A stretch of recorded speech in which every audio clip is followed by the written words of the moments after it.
Papa mummy के लिए best gift Saregama कारवां।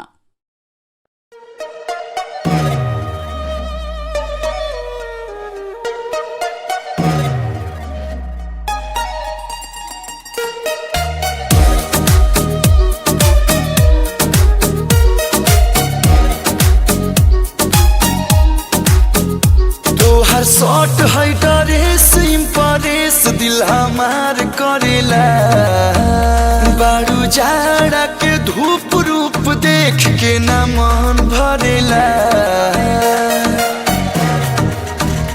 तोहर शॉट है ड्रेस इम्प्रेस दिल हमार करेला बारू जाड़ा के धूप रूप देख के न मन भरेला। बिखरल तोहार ओ पलाली चटकार दूजे हाबी बगाल गुलाबी तोहर कातिल बा फिगर हरे पतली कमर खोले खाती दे द दिलवा के चाबी तोहर अखिया भइल बशरबी तोहर कातिल बा फिगर।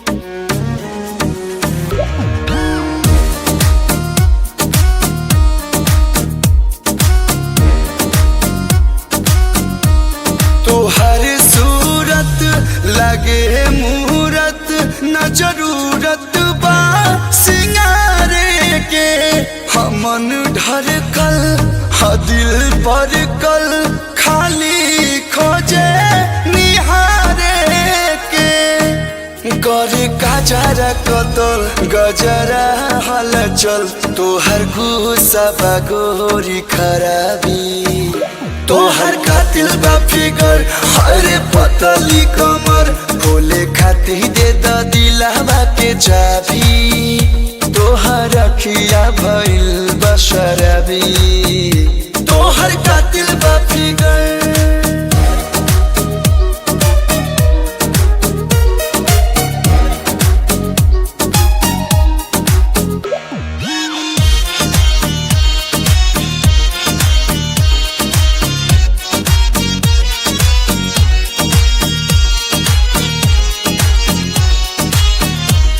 करे घायल तोहर पायल प्रियांशु प्रिंस के दिलवा हो कहे कलुआ बांधिल पलुआ न कोनो बात गिलवा हो तोहर सीन दिल के सोर दिल का छोटेला मोर नखरा लखनऊआ नवाबी तोहर कातिल बा फिगर हरे पतली कमर खोले खाती दे द दिलवा के चाबी तोहर अखिया भइल बशरबी तोहर कातिल बा फिगर।